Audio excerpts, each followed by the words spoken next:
নমস্কার সকলকে। আমি মোহনা।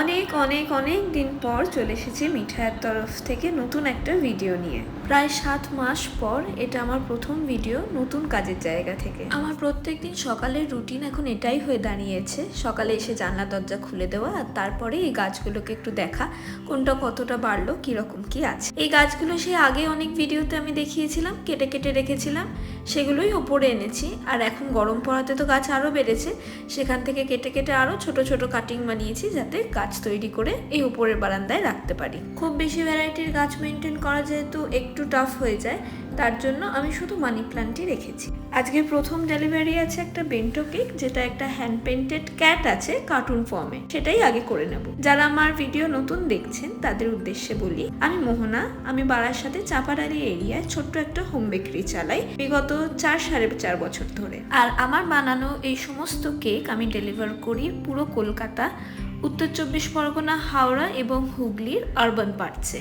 এছাড়াও অন্যান্য ড্রাই আইটেমস যেমন কুকিজ, ব্রাউনি, টি কেক, এগুলোও আমি প্যান ইন্ডিয়া ডেলিভার করি থ্রু কুরিয়ার সার্ভিসেস।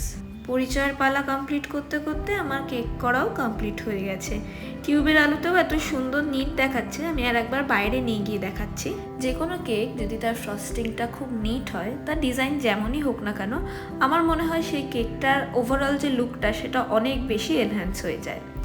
যাই হোক, ওই কেকটা তো আমার প্যাক করে রাখা হয়ে গেছে। এরপরে আমি পরের দিন মানে আগামীকালের যেসব অর্ডারগুলো আছে সেই কেকগুলো আমি বেক করতে বসিয়ে দেবো। তারই প্রস্তুতি নিচ্ছিলাম আমি এখানে। একটু খবর দেখতে দেখতে কেকের যা ইনগ্রিডিয়েন্ট মেজার করার আছে সেগুলো সব করে নিচ্ছি। গত 6-7 মাসে আমি অনেকবারই ভেবেছি যে ভিডিও করব, কিন্তু কোনোভাবে সেটা করে ওঠা হয়নি। আসলে নতুন জায়গায় এসে সেটেল হওয়া, সে জায়গায় অ্যাডজাস্ট হওয়া, অন্যান্য কাজ সব সামলে ভিডিও করার যে মানসিক প্রস্তুতিটা নিতে হয় সেইটা আমি আর নিয়ে কিছুতেই উঠতে পারতাম না। তবে আশা করছি এবারে একটু একটু করে হলেও ভিডিওটা করা কন্টিনিউ করব। আমার 90% কেকের বেস থাকে শিফন স্পঞ্জে, সেটাই আমি রেডি করছি। আর শিফন স্পঞ্জে যেহেতু কুসুম আর সাদা অংশটা আলাদাভাবে বিট করতে হয়, তাই আমি সাদাটা আর কুসুমটা আলাদা করে নিলাম। এরপরে ইউজুয়াল বাকি প্রসেস ফলো করে কেক ব্যাটার রেডি করে আমি নির্দিষ্ট যেসব টিনগুলো আছে কেকের অর্ডার অনুযায়ী যে মাপগুলো আছে তাতে ব্যাটারগুলো ট্রান্সফার করে কেক বেক করতে বসিয়ে দেবো। সবাইকে সাজিয়ে ভেতরে বসানো হয়ে গেছে। এবার এটা কিছুক্ষণ লাগবে বেক হতে, আর সেই ফাঁকে আমি অন্যান্য কাজ একটু কমপ্লিট করে নেব। প্রথমে ভেবেছিলাম যে ফন্ডেন্টগুলো আগে করব, পরে বেক করব, তারপরে দেখলাম না, টাইম ম্যানেজ করতে গেলে আগে বেক করে নেওয়া বেটার, পরে ফন্ডেন্টটা নিয়ে বসাব বেটার। হয়ে গেছে, এখন কেক বেক করতে বসিয়ে দিয়েছি। কয়েকটা বাসন আছে, অল্প মেজে নিই, তারপরে ফন্ডেন্ট করা স্টার্ট। আচ্ছা, ফ্র্যাঙ্কলি একটা সত্যি কথা বলি, শুরুর দিকে এই স্টেপটা কিন্তু আমার খুবই পছন্দের ছিল, বেশ মাইন্ড রিল্যাক্স করতো।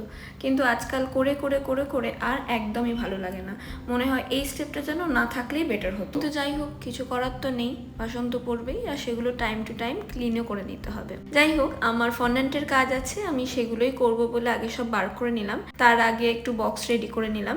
কোনো কাজই না আমি একদম লাস্ট মোমেন্টের জন্য রেখে দিই না, আগে থেকে একটু যতটা স্টেপ বাই স্টেপ সম্ভব হয় এগিয়ে রাখি, যাতে লাস্ট মোমেন্টে কোনো হুড়োছুটি না হয়। তাই এখানে আমি বসে বসে ফন্ডেন্টের সব অ্যাকশনগুলো বানিয়ে নিচ্ছি। একটা সি থিমের কেক আছে, আরও অন্যান্য কেকের কিছু ডিটেলিং আছে, সেগুলোই একটা ভিডিও দেখতে দেখতে কমপ্লিট করে নিচ্ছি। মিনওয়াইল এদিকে আমার কেক বেক করা হয়ে গেছে, সেগুলো বার করছি।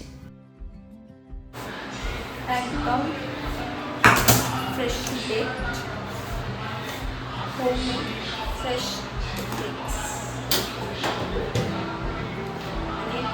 এই জিনিসটার যখন ওভেন থেকে বার করি, ফার্স্ট অ্যাট্রাকশনটা হলো স্মেলটা, এখন ফ্রেশ। এটা এখন এখানে কিছুক্ষণ থাকবে, রুম টেম্পারেচার আসবে, হালকা করে ধুয়ে ফ্যান চালিয়ে দেবো, রুম টেম্পারেচারে আসবে, ততক্ষণ আমি ফন্ডেন্টের কাজ করে দেবো।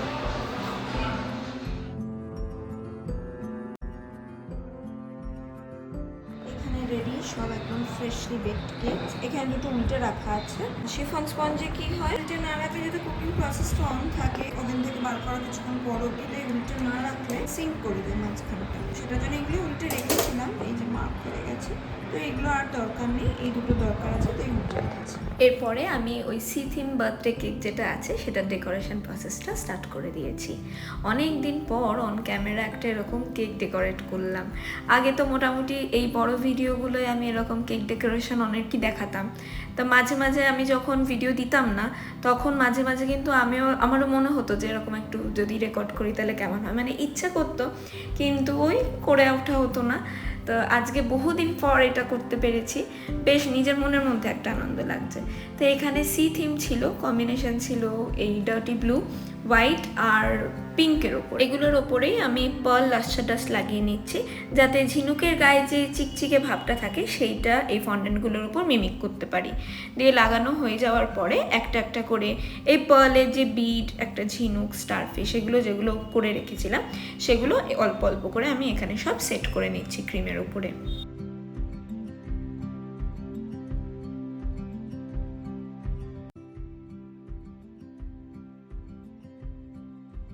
একটা কেক রিয়েল টাইমে ডেকোরেট করার যে আনন্দটা থাকে সেইটার থেকেও বেশি আনন্দ আর বেশি স্যাটিসফ্যাকশন ওই কেক ডেকোরেশনের টাইম ল্যাপস ভিডিও দেখতে আসে। আমি তো নিজে হাতে সব কিছু করি, নিজে হাতে সাজাই, কিন্তু তাও আমি যখন এই এডিট করতে বসি আর কেক ডেকোরেশনটা আমি টাইম ল্যাপসের থ্রু দেখি, ওই যে একটা স্যাটিসফাইং একটা ফিলিং আসে যে হ্যাঁ চুপচাপ দেখেই যেতে পারবো, এইটার যে আনন্দটা এটা একেবারে অন্যরকম হয়। কথা বলতে বলতেই কেক ডেকোরেশন পুরো কমপ্লিট হয়ে গেছে আর তার সাথে কেকটাও একদম রেডি টু ডেলিভার, জাস্ট এরপরে প্যাকিংটা বাকি। আমি অনেক অনেক অনেক দিন পর ভিডিও দিলাম, ভিডিওটা কেমন লাগলো আমায় অবশ্যই জানাবেন, আর সঙ্গে কেক দুটোও কেমন লাগলো সেটাও আমায় জানাবেন। যদি ভালো লাগে তাহলে লাইক, কমেন্ট, সাবস্ক্রাইব আর শেয়ার করে আমার পাশে থাকবেন। সবাই ভালো থাকবেন, থ্যাংক ইউ।